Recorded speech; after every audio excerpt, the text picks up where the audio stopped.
नमस्कार, स्वागत है आप सभी का। अब तक हम पढ़ चुके हैं सिक्योरिटी के बारे में कि सिक्योरिटी क्या होती है, उसके कितने टाइप होते हैं। आज की जो हमारी वीडियो है इसमें हम पढ़ने वाले हैं कि बैलेंस ऑफ पावर क्या होता है, शक्ति का संतुलन क्या होता है। अब नाम को समझो आप इसको बिल्कुल अच्छे से। शक्ति मतलब पावर, संतुलन मतलब बैलेंस। तो बैलेंस ऑफ पावर यानी कि इस तरीके से काम किया जाए कि क्या हो जाए, पावर का बैलेंस हो जाए। यानी कि एक अगर ज़्यादा पावरफुल है, एक कम पावरफुल है, तो क्या होगा, बैलेंस नहीं होगा ना। तो दोनों ही अगर देश बराबर के पावरफुल हों, ठीक है, तो क्या कहलाता है वो, बैलेंस ऑफ पावर। तो यही हमारा टॉपिक है कि बैलेंस ऑफ पावर क्या है। देखो अब कैसे कैसे बन सकता है बैलेंस ऑफ पावर। हमने क्या समझा कि जब दोनों देशों की शक्ति बराबर हो जाए तो वो क्या कहलाएगा, बैलेंस ऑफ पावर, शक्ति का संतुलन। पूरी दुनिया में क्या सभी देश एक जैसे हो सकते हैं, सभी बराबर अमीर हो सकते हैं? ना तो सबके पास बराबर रिसोर्सेज हैं, ना उनका बैकग्राउंड है सबका सेम, तो सभी देश अलग अलग हैं। इसीलिए लोगों को क्या करना पड़ता है, किसी के साथ दोस्ती करनी पड़ती है, किसी के साथ ग्रुप बनाना पड़ता है, कभी कुछ करना पड़ता है। तो इस तरीके से वो क्या करते हैं, अपना बैलेंस ऑफ पावर करते हैं, यानी कि अपनी शक्ति का संतुलन करते हैं। समझ गए शक्ति संतुलन क्या है? शक्ति संतुलन या बैलेंस ऑफ पावर का मतलब है कि इस तरीके से काम किया जाए कि कोई भी देश ज़्यादा शक्तिशाली न हो सके, दोनों समान लेवल पर रहें, इक्वल लेवल पर रहें, पावर का बैलेंस रहे दोनों में, ठीक है। एक ज़्यादा ताकतवर ना बन जाए, एक ज़्यादा कमज़ोर ना बन जाए, ठीक है। तो ये चीज़ को ख़त्म करना यह कहलाता है balance of power. Balance of power कैसे कैसे बन सकता है, यही हमें समझना है। देखो सबसे पहली बात, दोस्ती कर कर। अगर मैं यानी कि भारत अमेरिका से दोस्ती करेगा, तो एक पावरफुल कंट्री के साथ अगर हम दोस्ती कर रहे हैं तो हमारी पावर भी तो बढ़ रही है। तो ये क्या कहलाएगा, दोस्ती करना किस चीज़ के लिए, बैलेंस ऑफ पावर के लिए, ठीक है।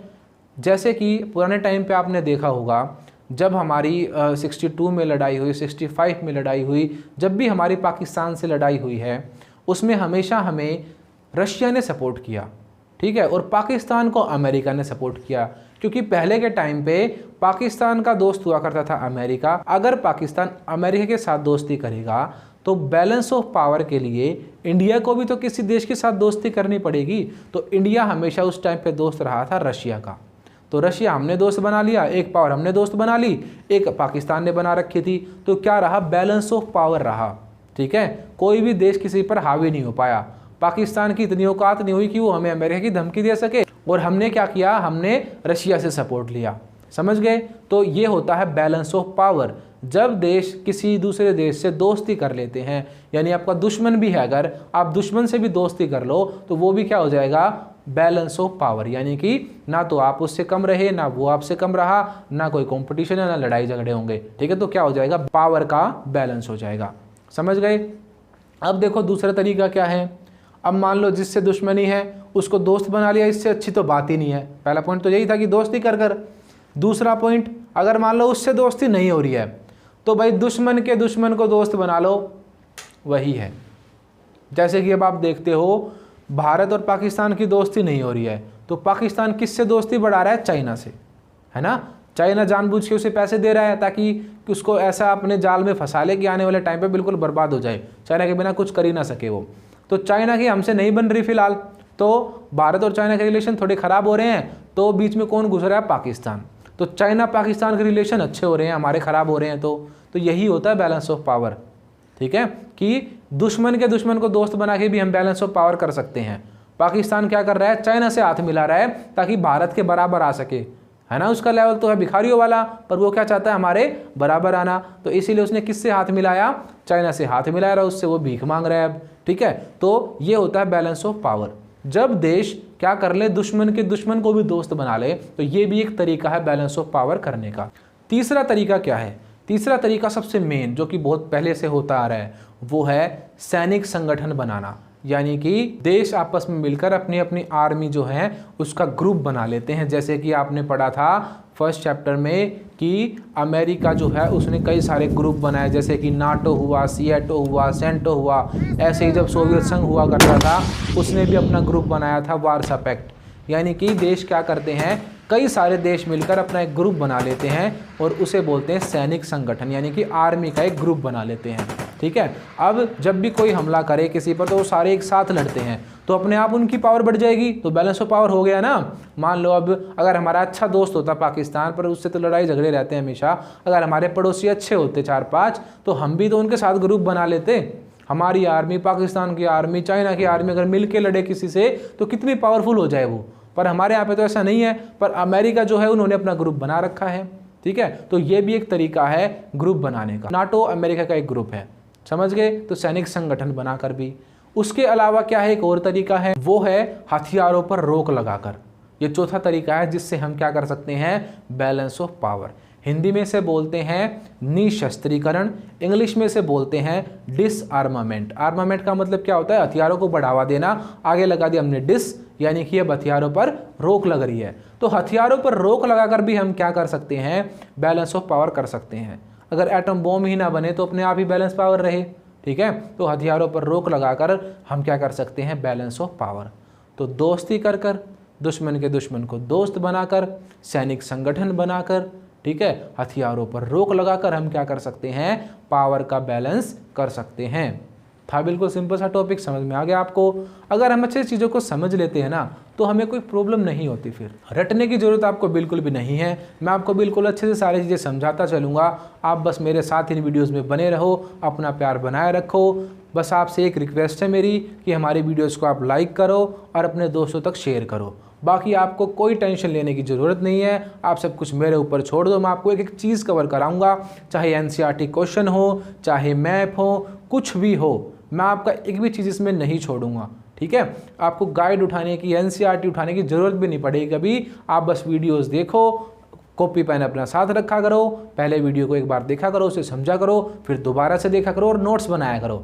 उसके बाद आपको क्वेश्चन आंसर की वीडियो मिल जाएंगी, मैप की वीडियो, जो भी इंपॉर्टेंट आपके एग्जाम में आएगा सब कुछ आपको इसी चैनल पे मिल जाएगा। कहीं जाने की ज़रूरत आपको नहीं है। बस आपका एक काम है, आप वीडियोज़ को लाइक करते रहो और इस चैनल को सब्सक्राइब करो। और आपके कुछ तो बिल्कुल ऐसे पक्के दोस्त होते हैं जो आपकी सारी बात मानते हैं, तो उनको तो आप बोल के बिल्कुल कह सकते हो कि भाई चैनल को सब्सक्राइब कर ले। तो अगर आपको वीडियो अच्छी लग रही है ना तो ज़रूर आप अपने उन दोस्तों को बोलो कि भाई इस चैनल को सब्सक्राइब करो। अगर अच्छी नहीं लग रही है तो आप बिल्कुल मत बोलो, पर अगर आपको अच्छी लगी है तो आपको ज़रूर बोलना है, ठीक है। क्योंकि अगर आप इसे प्रमोट करोगे तो ही हमारी वीडियो ज़्यादा से ज़्यादा लोगों तक पहुँचेंगी, ठीक है, और तभी जो सभी बच्चों तक अच्छा कंटेंट पहुँच पाएगा। तो अगर आपको अच्छी लगी है तो ज़रूर इन वीडियोस को शेयर करो। तो हमने एक इंपॉर्टेंट टॉपिक पढ़ा है कि शक्ति संतुलन क्या है। शक्ति संतुलन का मतलब है बैलेंस ऑफ पावर। क्या क्या तरीके हो सकते हैं वो हमने जान लिए। अब यहाँ से आपसे क्वेश्चन पूछते 6 नंबर में बहुत बार पूछा है कि शक्ति संतुलन क्या है, ठीक है। और इसी में जोड़ के एक क्वेश्चन पूछते हैं, किसी एक ऐसे सैनिक संगठन का नाम बताओ जो आज तक मौजूद है। कौन सा है वो? देखो, अमेरिका ने कभी बनाए थे नाटो, सियाटो, सेंटो। सियाटो और सेंटो तो आज नहीं है, पर नाटो जो है, नाटो आज तक काम करता है। और अमेरिका और उसके जितने सपोर्टर देश हैं वो सारे के सारे नाटो में मिले हुए हैं और एक ये सैनिक संगठन है।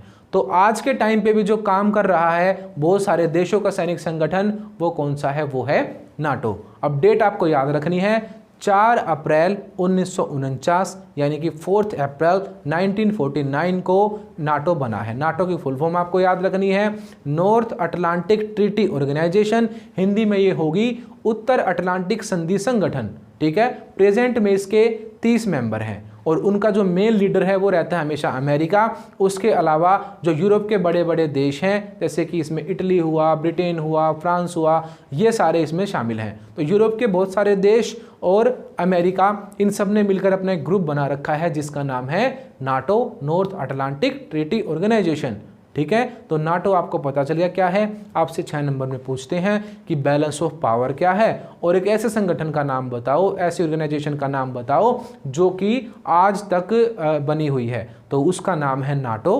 कब बना है आपको ये भी बताना है, 4 अप्रैल 1949 को, ठीक है। तो ये हमने पढ़ लिया ये वाला टॉपिक कि शक्ति संतुलन क्या है।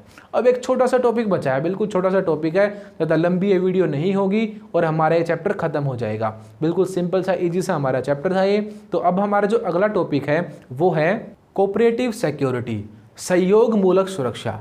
कोऑपरेशन क्या होता है? एक दूसरे की हेल्प करना, सहयोग करना, एक दूसरे को सपोर्ट करना। तो यही है इसका मतलब। जब देश आपस में क्या करते हैं, प्यार प्रेम से मामलों को सुलझाते हैं, एक दूसरे की हेल्प करते हैं, एक दूसरे का सपोर्ट करते हैं, तो वो कहलाता है कोऑपरेटिव सिक्योरिटी। यानी कि सहयोग मूलक, एक दूसरे की हेल्प, सहयोग करना, हेल्प करना, तो एक दूसरे का सहयोग करके सिक्योरिटी बनाना क्या है, सहयोग मूलक सुरक्षा, कोऑपरेटिव सिक्योरिटी।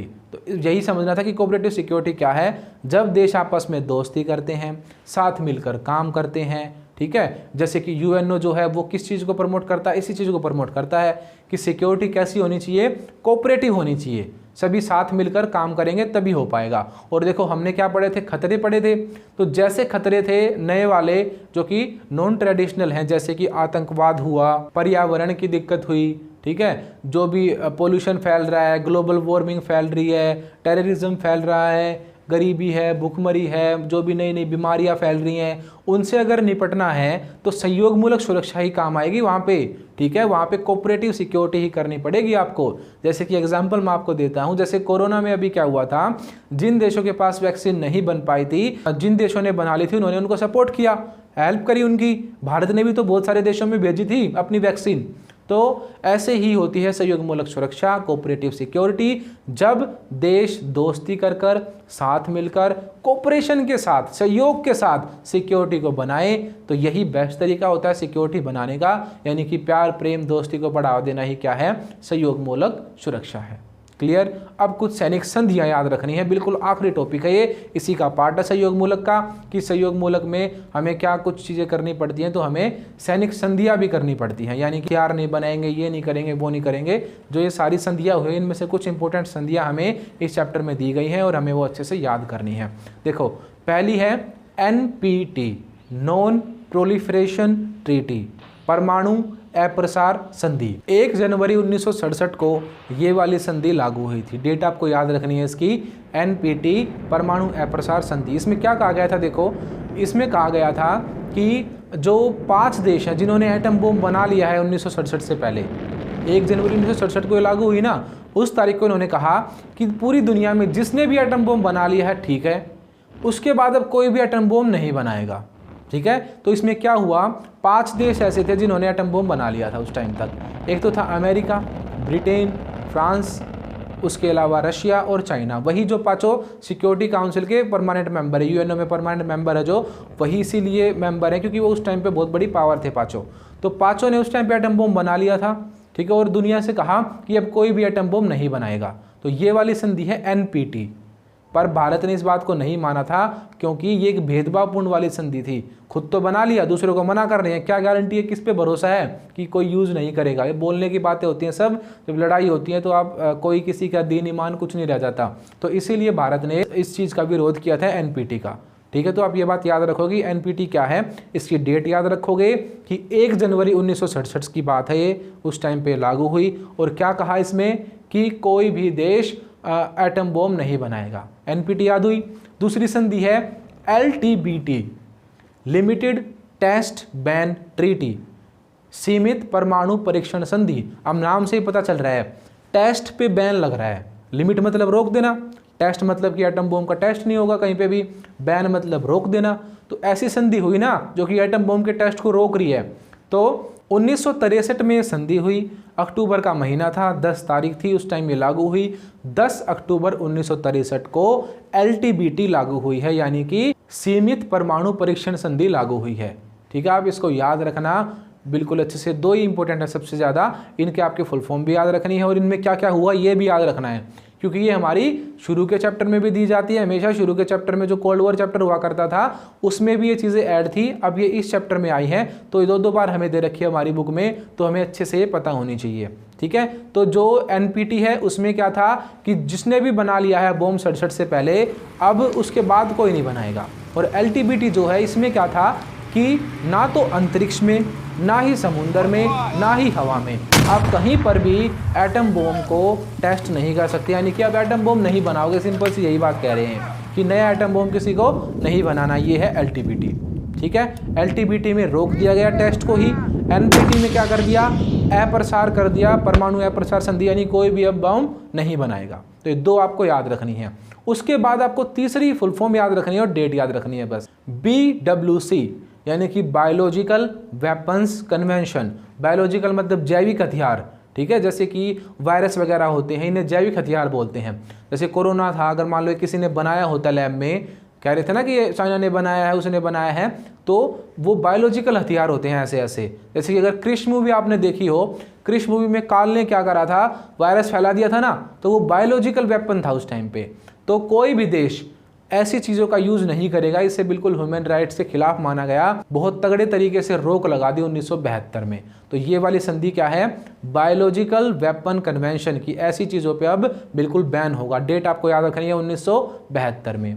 उसके बाद 1972 में ही दूसरी हुई ABM, anti ballistic missile treaty, यानी कि मिसाइल अब नहीं चलाओगे आप, एटम बम वाली मिसाइलों को यूज़ नहीं करोगे। ये भी 1972 में। अब एक और आ गया, बस आखिरी है, टेंशन मत लो, ज़्यादा डेट याद नहीं करनी, बस 5 बताइए मैंने आपको। आखिरी है ये, आखिरी क्या है, वो है CWC। जैसे वो बायोलॉजिकल वेपन कन्वेंशन था, ये है वो BWC था, ये है CWC। ये है केमिकल वेपन्स कन्वेंशन, यानी कि जो केमिकल वाले हथियार होते हैं उनको भी यूज़ नहीं करेंगे। जैसे एसिड होता है, दुनिया भर की गैस है, दुनिया भर के केमिकल है, पता है आपको, तो ऐसे ऐसे हथियारों का यूज़ नहीं होगा। ये हुई थी 1992 में, 1992 में। क्लियर। 5 आपको याद रखनी है। LTBT 1963 में, जिसमें कि कहीं पर भी आप एटम बम का परीक्षण नहीं कर सकते, ये कहा गया। दूसरी NPT यानी कि नॉन प्रोलिफरेशन ट्रीटी, यानी कि आप क्या करोगे, 1967 से पहले जिसने बम बना लिया वो ठीक है, बाद में कोई भी बम नहीं बनाएगा। उसके बाद है BWC, बायोलॉजिकल वेपन्स कन्वेंशन, 1972 में जो आई, ठीक है, जिसमें कि बायोलॉजिकल वेपन्स का आप यूज़ नहीं कर सकते। उसके बाद 72 में ही एंटी बैलिस्टिक मिसाइल वाली आई कि आप मिसाइलों का यूज़ नहीं कर सकते। उसके बाद CWC आई, केमिकल वेपन कन्वेंशन, ठीक है, वो आप केमिकल वेपन्स का भी यूज़ नहीं कर सकते। ठीक है। अब केमिकल का मतलब क्या है, रसायन, वेपन मतलब हथियार, ठीक है, कन्वेंशन मतलब उस पर रोक लगा देना या संधि होना। बायोलॉजिकल का मतलब जैविक, ठीक है, हथियार आपको पता ही है, तो वही जैविक हथियारों पर रोक लगा देना। केमिकल वेपन कन्वेंशन, हिंदी वाले बच्चों के लिए भी यही डेफिनेशन आपको याद करनी है। ठीक है, CWC की फुल फॉर्म CWC ही याद कर लेना, केमिकल वेपन कन्वेंशन ही याद रखना। ठीक है, हिंदी में लिख देना इसको, या आप इसको ऐसे भी लिख सकते हो, कोई दिक्कत वाली बात नहीं है। तो आपको डेट याद करनी है और उनकी फुल फॉर्म याद करनी है। तो ये हमारा चैप्टर कंप्लीट होता है। अगर आपको वीडियो अच्छी लगी है तो वीडियो को लाइक करो, चैनल को सब्सक्राइब करो और अपने सभी दोस्तों तक इन वीडियोज़ को शेयर भी करो। आपको यहाँ पे सारी चीज़ें मिलती हैं, आपको NCERT क्वेश्चन भी मिलेंगे, प्रीवियस ईयर क्वेश्चन भी मिलेंगे। बस आपको कुछ नहीं करना, आपको बस चैनल को सब्सक्राइब कर लेना है और हमारी वीडियो देखते रहना है। आपको एग्जाम्स में टॉप करने से कोई नहीं रोक सकता फिर, क्योंकि मैं आपको सारी चीज़ें कवर कराऊंगा, सारे प्रीवियस ईयर क्वेश्चन कराऊंगा, मैप जो भी होते हैं और NCERT क्वेश्चन और इंपॉर्टेंट क्वेश्चन, MCQ क्वेश्चन, आपको हर एक चीज़ की वीडियो मिलेगी। बस आपको हमारी वीडियोज़ को प्लेलिस्ट से देखना है, सारी चीज़ों को फॉलो करना है, अपने नोट्स बनाते रहना है। ठीक है, और थोड़ी मेहनत आपको भी करनी पड़ेगी। हम मेहनत कर रहे हैं तो आपको भी मेहनत करनी है और अपने एग्ज़ाम में बहुत ही अच्छे मार्क्स लाने हैं। तो अगर आपको हमारी मेहनत अच्छी लग रही है तो ज़रूर हमारे चैनल को सब्सक्राइब करो और शेयर भी करो।